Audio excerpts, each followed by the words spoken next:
कितना हमला किया चुनाव के दौरान, क्या क्या नहीं वीडियो बनाया, क्या क्या नहीं बोले, पर सर जी फर्क नहीं पड़ता।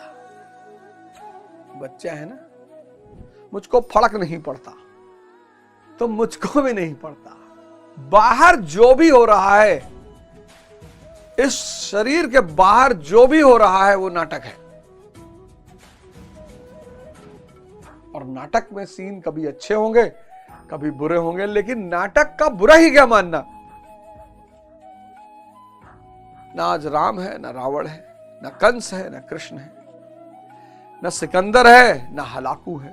सब समय की धारा में खा बह गए।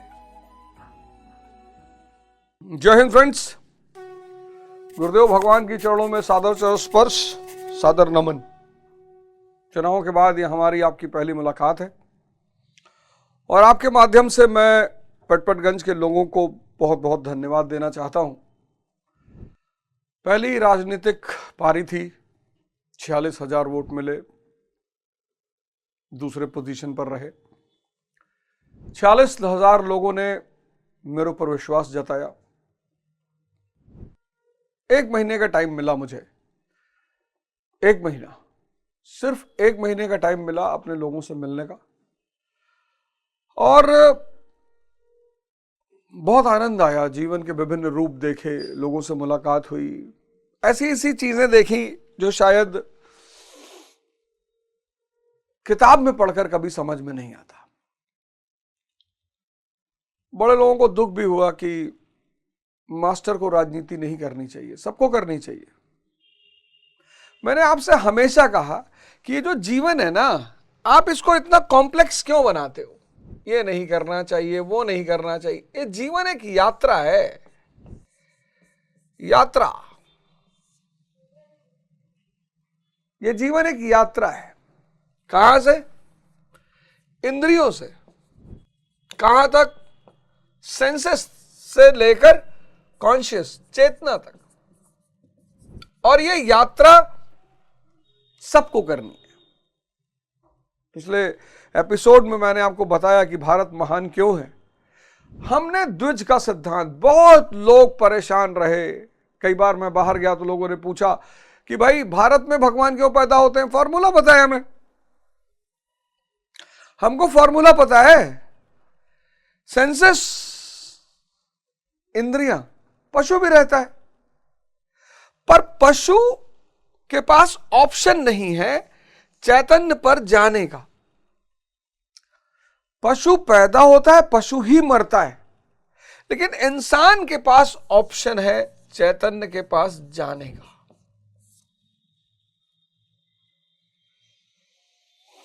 और इसके बिना कोई जीवन ही नहीं, क्योंकि पशु अपनी इंद्रियों का मिसयूज नहीं करता।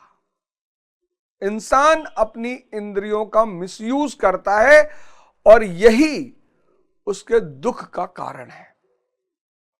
पशु को प्रजनन करना है, साल के 1 महीने में करेगा। उसके लिए प्रजनन क्रिया जो है वो आनंद नहीं है। इंसान के लिए है। पशु के लिए विभिन्न वैरायटी का भोजन आनंद नहीं है, इंसान के लिए है। पशु के लिए किसी को गाली देना, बुराई करना आनंद नहीं है, इंसान के लिए है। इंसान अपनी इंद्रियों का, अपने मन का अतिक्रमण, दुरुपयोग करता है। उस मन और इंद्रियों का सदुपयोग करना है एक महान यात्रा की तरफ जाने के लिए, और फिर आपके अंदर भगवत्ता के गुण पैदा हो जाएंगे। अब ये क्या है भगवत्ता के गुण? ये जो भगवत्ता के गुण है, जैसे प्रभु राम है, सबसे बड़ा एग्जाम्पल वही है, प्रभु राम। अब प्रभु राम जो है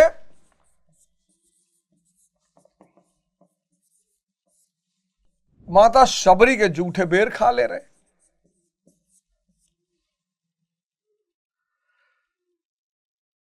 केवट राज से गले मिल रहे, समंदर से हाथ जोड़ रहे,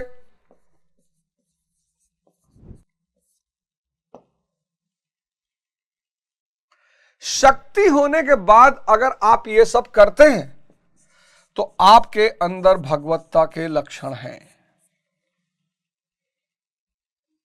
और अगर आपके अंदर भगवत्ता के लक्षण हैं तो आप भी भगवान हैं। मैं थोड़ी कह रहा हूं। सिद्धार्थ यहां बैठे थे, सिद्धार्थ यहां बैठे थे, यहां बुद्ध यहां बैठे। बड़ा सिंपल सा कॉन्सेप्ट है, करना ही पड़ेगा। सिद्धार्थ यहां बैठे लेकिन बुद्ध यहां बैठे। परिवर्तन किया उन्होंने अपने आप को। अभी आगरा में फिर एक लड़के ने सुसाइड की, मनोज शर्मा ने। अतुल का केस इतना क्रिटिकल था ही। स्थितियां बिगड़ती जा रही हैं, स्थितियां बिगड़ती जा रही हैं और नित्य दिन बिगड़ती जा रही हैं। वर्धमान यहां बैठे, फिर महावीर यहां बैठे, नरेंद्र यहां बैठे, स्वामी विवेकानंद यहां बैठे। मैं आपसे कितनी बार बोला, मैं आपको कितनी बार कहा कि इस परिवर्तन की यात्रा शुरू करिए। मैं जानता हूं एक दिन में रिजल्ट नहीं मिलेगा और आपको तुरंत अपने जीवन को बदलना है, संभव ही नहीं है, संभव ही नहीं है। 4 चीजें आपको करनी पड़ेंगी तब जाके आपके जीवन में परिवर्तन आएगा। 4, पहला, सेवा करनी ही पड़ेगी,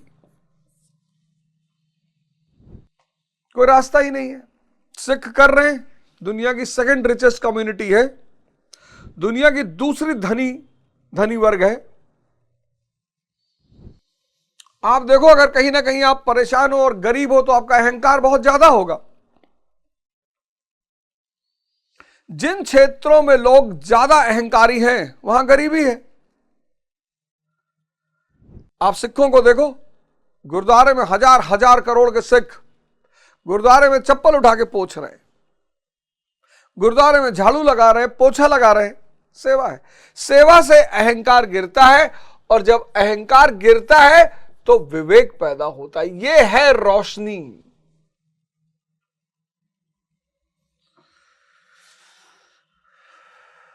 विवेक के बिना आपका जीवन अंधकार में रहेगा। कितना भी पढ़ लो, एमएससी, बीएससी, पीएचडी, ईएचडी, चाहे जो कर डालो, अगर यह नहीं पैदा हुआ, क्योंकि जैसे ही विवेक पैदा होगा वैसे ही त्याग पैदा हो जाएगा।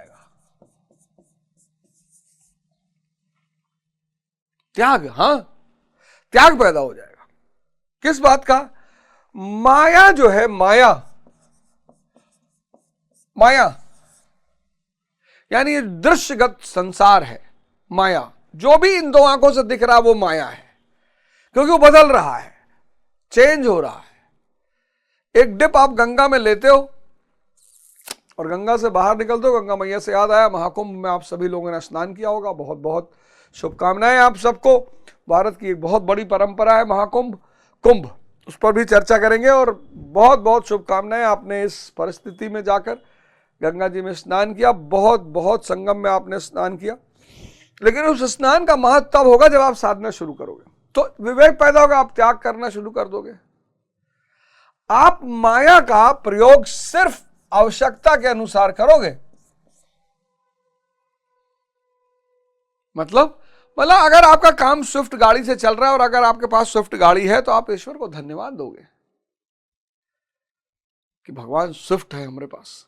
आप रोगे नहीं कि मर्सिडीज नहीं है, बीएमडब्ल्यू नहीं है, लैंड क्रूजर नहीं है। अगर आपकी जीवन की जो मूलभूत आवश्यकताएं हैं उनकी पूर्ति हो रही है और आप दुखी हो, फिर से इस बात को मैं बोलूंगा, अगर आपके जीवन के मूलभूत आवश्यकताओं की पूर्ति हो रही है और आप दुखी हो तो आप विवेकहीन इंसान हैं।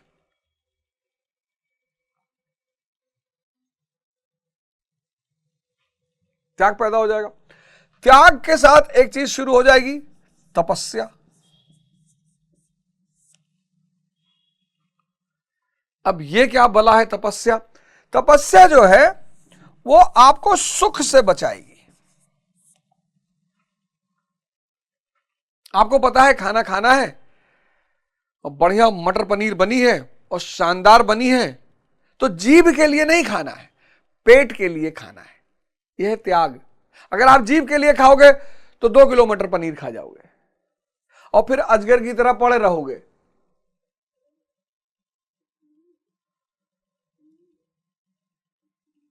जीभ के लिए नहीं खाना है, जीभ के लिए नहीं खाना है, पेट के लिए खाना है।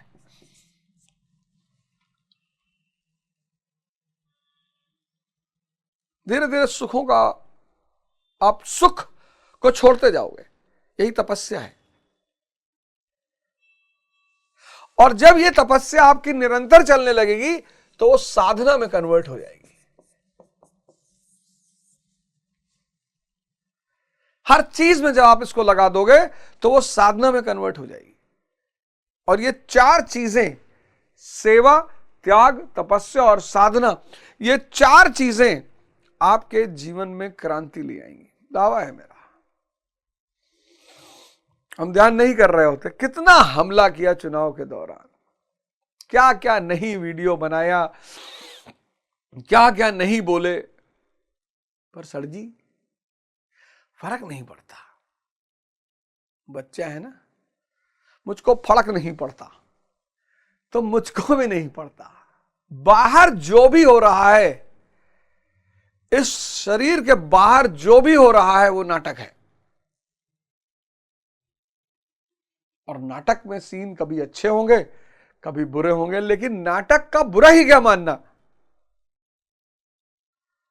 ना आज राम है, ना रावण है, ना कंस है, ना कृष्ण है, ना सिकंदर है, ना हलाकू है। सब समय की धारा में बह गए। अगर आंतरिक स्थिति मजबूत नहीं होती तो मैं चुनाव नहीं लड़ पाता। सोसाइटी फिर झुग्गी। बोला इतना पटवड़गंज इतना डाइवर्सिफाइड क्षेत्र है, लेकिन है बहुत अच्छा। इतना डाइवर्सिफाइड, इतना डराया। 50-100 लोग तो मैसेज करते थे। वहां के कुछ लोग व्यक्तिगत मिलने आए, मास्टर कैरियर खत्म हो जाएगा, 2000 वोट मिलेंगे, ये वो। अरे बाप,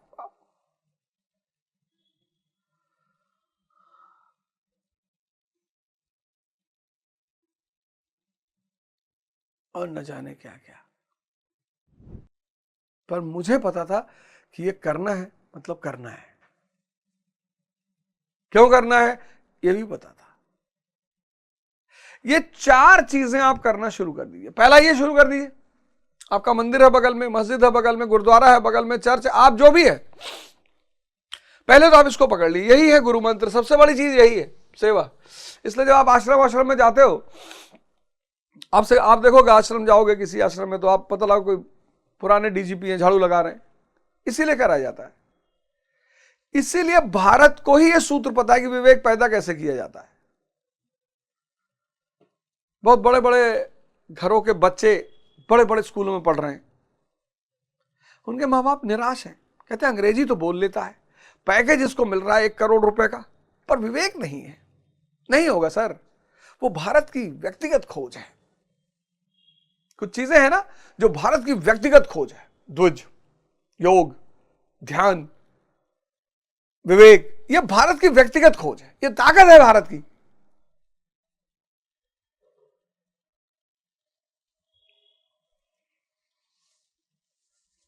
ये ताकत है भारत की। मैं पहले जब पढ़ूं, मैं देखूं कि ये जितने बड़े लोग हुए, संत महात्मा हुए, लोगों ने इनको बहुत परेशान किया, इन्होंने पलटकर जवाब क्यों नहीं दिया? क्योंकि ये बात मेरे समझ के बहुत परे थी कि ऐसा क्यों हुआ।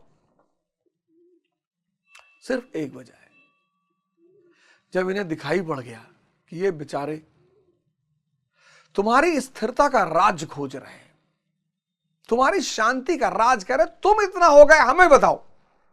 ये बुरे नहीं है। बोल रहे तुम भी तो वहीं से निकले हो जहां हम हैं। आज बाहर बहुत नेगेटिविटी, बहुत अशांति, एक बहुत बड़े समूह की आवश्यकता है, बहुत बड़े। और कोशिश करिए, ऐसा कोशिश करिए कि नेगेटिविटी से दूर रहिए। हालांकि संभव नहीं है, क्योंकि सोशल मीडिया की कमाई ही नेगेटिविटी है। एक बाबा है, उनको बेचारे को नाहक में परेशान किया जा रहा है। आईआईटी बाबा कहा जा रहा है उन्हें।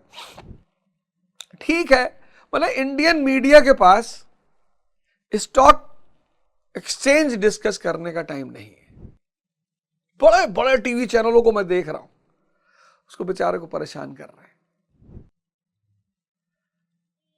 सिर्फ क्या है? टीआरपी। सिर्फ स्टूडियो में बुलाए, 2-3 संत और बुला रखे थे, उन संतों ने दौड़ाया उसको, उल्टी सीधी बात बोली।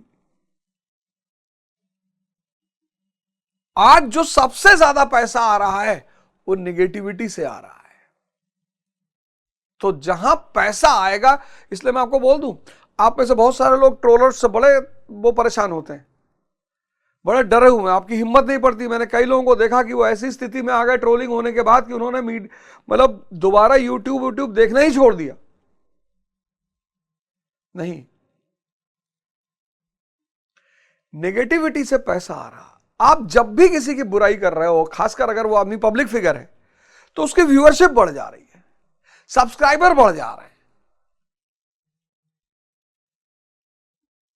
पहले लोग कहते थे ना बुराई करने से क्या फायदा, आज बुराई करने से पैसा आ रहा है।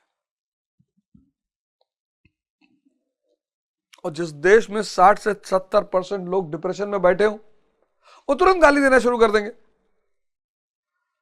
तुरंत उल्टा सीधा बोलना शुरू कर देंगे।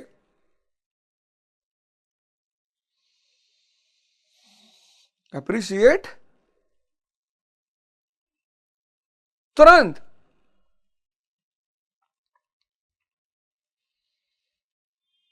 और अगर आप ध्यानी नहीं है तो आप मारे जाएंगे। आप ये सारे काम आप ये शुरू कर दिए, ये सारे अपने आप होने शुरू हो जाएंगे, मजा आने लगेगा ना आपको। विवेक रोशनी है। अब पिछले अध्यायों में हमने डिस्कस किया कि बुद्धि, विवेक ये कैसे पैदा होती है, इसका तरीका क्या है और इसके रास्ते क्या है। तो अब हम आते हैं 58वें श्लोक पे, जिसकी हमने चर्चा की कि जैसे कछुआ अपनी इंद्रियों को समेट लेता है, लेकिन कछुआ जब खतरा टल जाता है तो फिर वो बाहर निकल आता है। कछुआ अपने अंगों को समेट लेता है खोल के अंदर, लेकिन जब खतरा टल जाता है तो फिर अपने आप को खोल के बाहर ले आता है। तो सवाल यह है कि क्या इसी प्रकार स्थिति प्रज्ञ महापुरुष भी विषयों में रस लेने लगते हैं?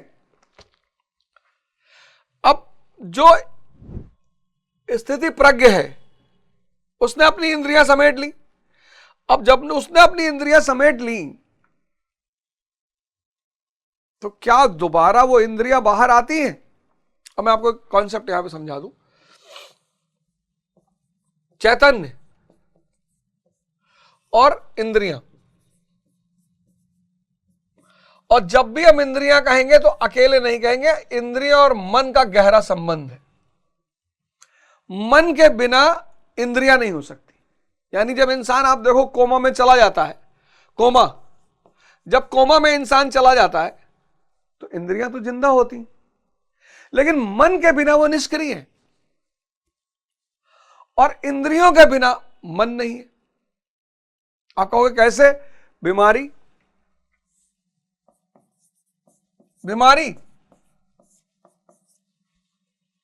ये दोनों जुड़े हुए हैं, ये दोनों बहुत गहरे से जुड़े हुए हैं। इंद्रियां मन के बिना काम नहीं कर सकती। कोमा में देखो, आदमी लेटा हुआ है, कोमा में आदमी लेटा हुआ है, इंद्रियां तो जिंदा ही है ना। और मन इंद्रियों के बिना काम नहीं कर सकता, बीमारी।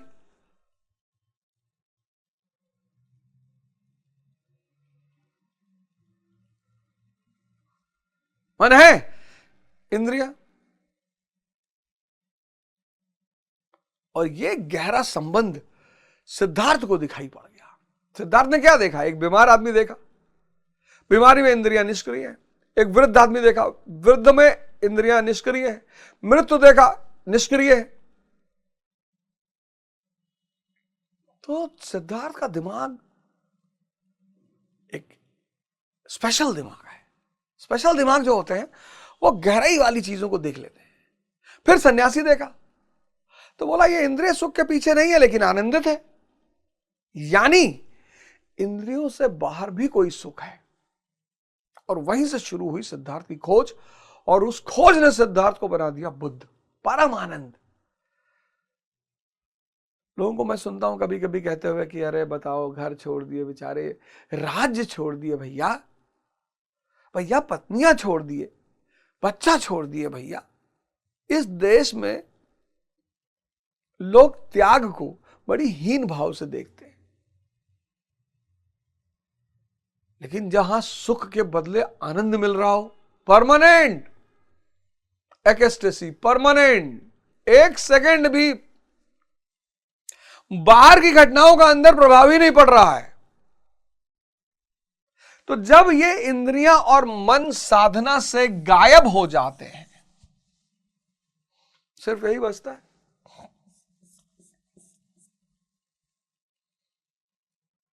इसका वापस लौटने का कोई चांस नहीं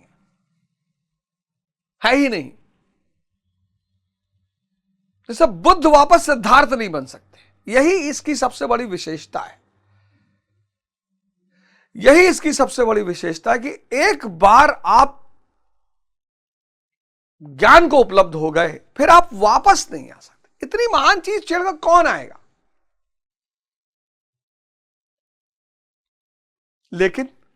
लेकिन अब कबीर है, ये विवाह किए हुए हैं, 2 बच्चे हैं इनको, ज्ञानी होने के बावजूद। भाई लोग कहते हैं ना कि जब आपको सब पता चल गया कि सब माया है, सब झूठ है, तब आप परिवार क्यों बसा रहे? समाज का हिस्सा है। ये जो वर्ग होगा वो अगर संसारी बन के रहेगा तो आवश्यकतावश, करुणावश, बहुत सारे लोग ज्ञान को उपलब्ध हो गए, चले गए, पता ही नहीं चला, हिमालयों से ऊपर, कैलाश से ऊपर निकल गए। छोड़ो यार, अब कौन जाएगा वापस दुनिया में। लेकिन भगवान विष्णु वैकुंठ से नीचे आते हैं। मैंने बार बार कहा कि एसी से, जनरल से एसी में जाना आसान है, लेकिन एसी से जनरल में जाना इम्पॉसिबल। भाई साहब, ये जो 1 महीना लड़ाई लड़ी मैंने ना, एसी से उतर के जनरल में चले गए।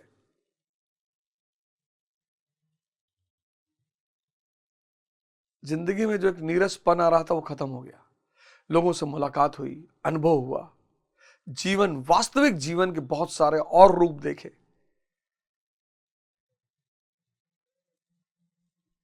ये जो है, ये जो कभी कभी चैतन्यधारी संसार में रहता है, ये करुणा के वश रहता है कि यार मेरा तो दीपक जल गया,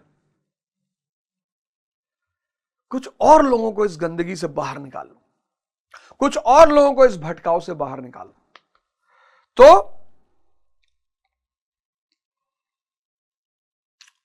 वो इंद्रिय विशेष संयोग वाला संबंध नहीं होता ना, वो चेतना का संबंध होता है, और वो आवश्यकता के अनुसार होता है, क्योंकि वापस जाने का कोई रास्ता ही नहीं है। तो 58वां अगर आप श्लोक देखो, यदा संहरते चायम कुर्माओग नीयु सर्वशः इंद्रियाणि न इंद्रियार्थ अभ्यस्तस्य प्रज्ञा प्रतिष्ठिता। जिस प्रकार कछुआ अपने अंगों को समेट लेता है, ठीक वैसे ही यह पुरुष जब सब ओर से अपनी इंद्रियों को समेट लेता है तब उसकी बुद्धि स्थिर होती है। खतरे को देखते ही कछुआ जिस प्रकार अपने सिर और पैर समेट लेता है, ठीक उसी प्रकार जो पुरुष विषयों में विचरती हुई इंद्रियों को सब ओर से समेट कर हृदय देश में निरोध कर लेता है, उस काल में उस पुरुष की बुद्धि स्थिर होती है। यानी बुद्धि अगर स्थिर करनी, कितना बड़ा सूत्र लिखा हुआ है, बुद्धि अगर स्थिर करनी है तो इंद्रियों और मन को समझना होगा। बुद्धि अगर स्थिर करनी है तो इंद्रिय और मन को समझना होगा। और इंद्रिय और मन को समझने का सबसे प्यारा मार्ग है ध्यान। मैं बता रहा हूं कैसे, ये बहुत बड़ा सूत्र है। अगर बुद्धि को स्थिर करना है, इंद्रिय प्लस मन, अगर इन दोनों को समझना है तो उसका मार्ग है ध्यान। ध्यान क्या करेगा? एक रोशनी के रूप में आपको चीजें दिखाएगा। जैसे एग्जाम्पल के तौर पे कि जीभ के लिए नहीं खाना है, पेट के लिए खाना है। अब ये ध्यानी जानता है, इसलिए शुगर का जो अगर पेशेंट ध्यानी है उसको दिक्कत ही नहीं होगी, क्योंकि वो पेट के लिए खा रहा है तो सीमित भोजन करेगा। आज शुगर के सबसे ज्यादा पेशेंट कौन परेशान है? जो ध्यान नहीं कर रहे हैं। और एक चीज आपसे हाथ जोड़ के निवेदन है सारे भारत के लोगों से, देखिए भैया, जब आपके घर कोई आता है और अगर वो कहता है कि मुझे खाना नहीं खाना है, तो कृपया करके उससे जबरदस्ती ना करें। अब वो समाज नहीं रहा जो साइकिल से चलता था, खेत में काम करता था, किसानी करता था। अब शारीरिक मेहनत करने वाले लोग नहीं है। हाथ जोड़ के कह रहा हूं, जबरदस्ती करते हैं लोग। वो कह रहा है कि भैया मैं शुगर का पेशेंट, अरे एक लड्डू खाने से क्या होता है भैया, उसकी जिंदगी। ये शुगर जो खून में गलती नहीं, ये सारे अंगों को डैमेज करती है। साइलेंट किलर कहते हैं, पता नहीं चलता। हाथ जोड़कर निवेदन है, अगर आप किसी को प्रेम कर रहे हैं, सम्मान कर रहे हैं और वो आपको मना कर रहा है कि मुझे नहीं खाना है, तो उससे दबाव देकर ना खिलाएं। क्योंकि मैंने देखा बहुत सारे लोग संकोच में, मैं जब घूमता था चारों तरफ पटपटगंज में, तो भाई हर जगह चाय पीनी है और आप सबसे कह नहीं सकते कि शुगर मत डालिएगा। हर जगह मिठाई आ रही है और जबरदस्ती कहते तो नहीं खाओगे, हम नाराज हो जाएंगे। कृपया दूसरों का सम्मान करें, उनके जीवन पर ध्यान दें और खाने पीने में जबरदस्ती ना करें। यह हाथ जोड़कर आप सबसे निवेदन है। बहुत प्रेम है आपको किसी से, उसको पैसा दे दे, 10-20 हजार रुपया दे दे, लेकिन प्लीज ये ना करें। 1990 से पहले यहां का आदमी मेहनत कश था, शारीरिक श्रम करता था तो सारा खाना हजम हो जाता था। 80% लोग साइकिल से चलते थे, सारा खाना हजम हो जाता था। 1970 में 80% लोग पैदल चलते थे, सारा खाना हजम हो जाता था। पर अब शारीरिक श्रम कम हो गया है।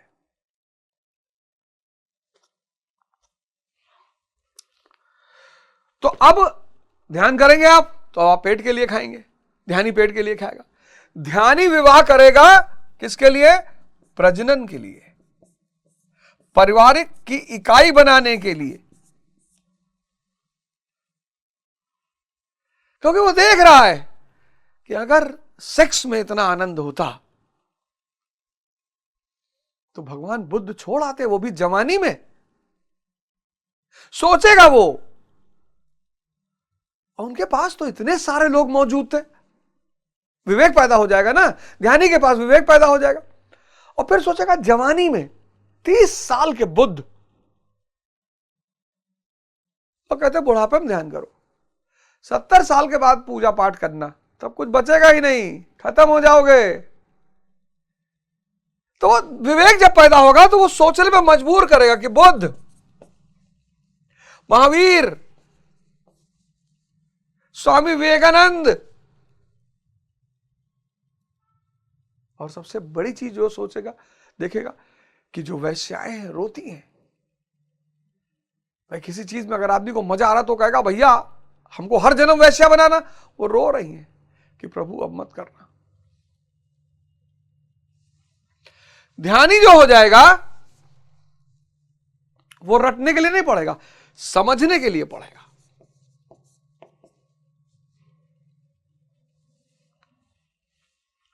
रट रहे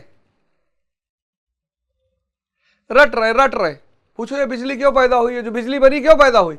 बिजली, अबे थॉमस अल्वा एडिसन ने बल्ब बनाया तो क्यों बनाया? उसकी पत्नी कह रही थी उससे, पत्नी कह रही थी उससे,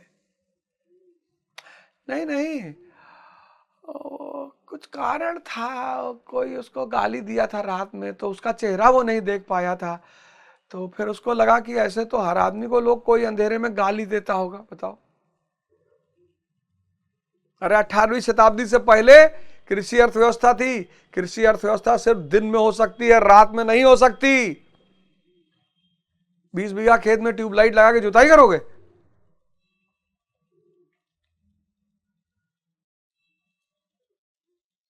लेकिन जब इंडस्ट्रियल रेवोल्यूशन आया, औद्योगिक क्रांति आई, एक सीमित क्षेत्र में है ना, डिमांड बढ़ा, तो ये हुआ यार दिन के उत्पादन से मांग की पूर्ति नहीं हो पा रही, रात में भी करो, तो रात में करने के लिए लाइट चाहिए, आ गई। Necessity is the mother of invention.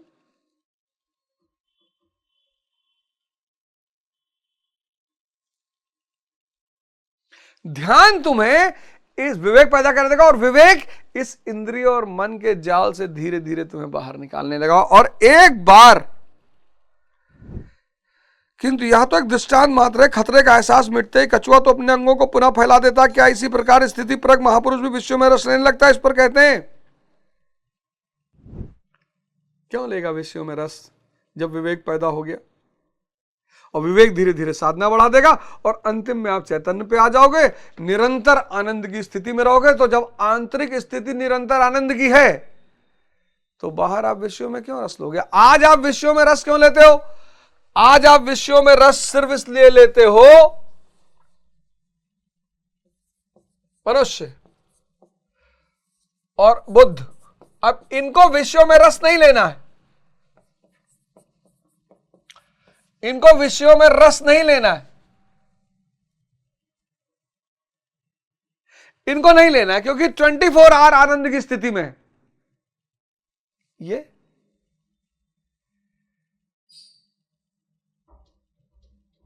जब मिठाई रसगुल्ला खाएगा तो जितनी देर खाता रहेगा मन गायब हो जाएगा, क्योंकि सुख में मन गायब हो जाता है। इसका सुख इसकी इंद्रियों से जुड़ा हुआ है, तो ये भागेगा ही, इसको सुख चाहिए, भागेगा। इसीलिए सुख की तुलना किससे की गई? मृग तृष्णा से।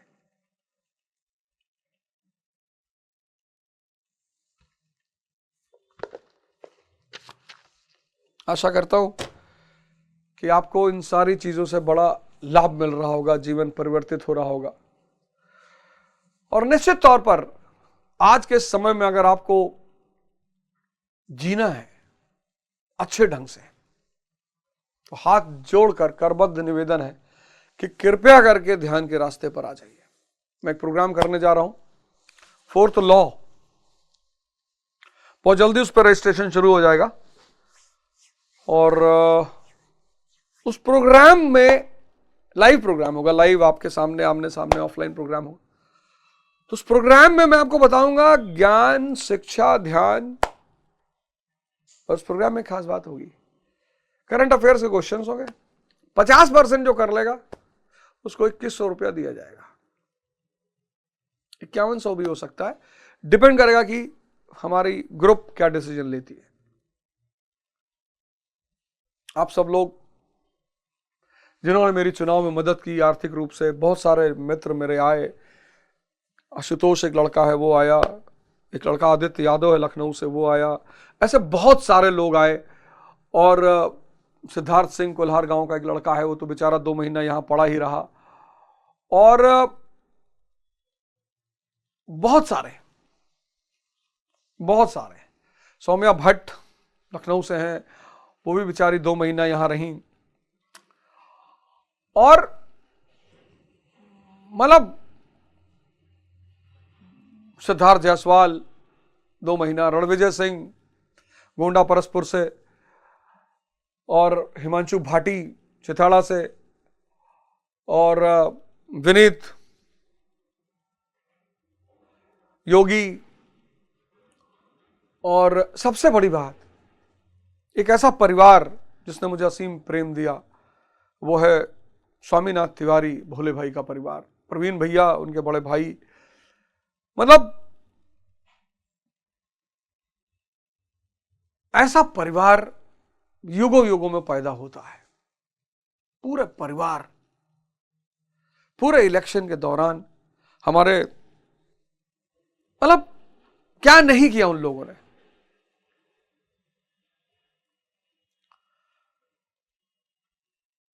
गंगाधर गोरखपुर से, और हमारी श्रीमती जी मंजरी ओझा, पूरा जीवन, मेरी बहन रिचा ओझा, और न जाने कितने सारे लोग, शिवम तिवारी, बोले भैया का लड़का हमारा, उसकी पूरी टीम, निखिल मिश्रा, छोटे से लड़के ने दिन रात दौड़ भाग के, मतलब एक अजीब सा अनुभव रहा। एक बृहद परिवार मिला, और बहुत सारे लोग हैं, मैं अगले एपिसोड में उनका भी नाम लूंगा कि किन किन लोगों ने मेरी मदद की और बहुत मदद की। अगले एपिसोड में आपसे फिर मुलाकात होगी। जय हिंद, जय भारत।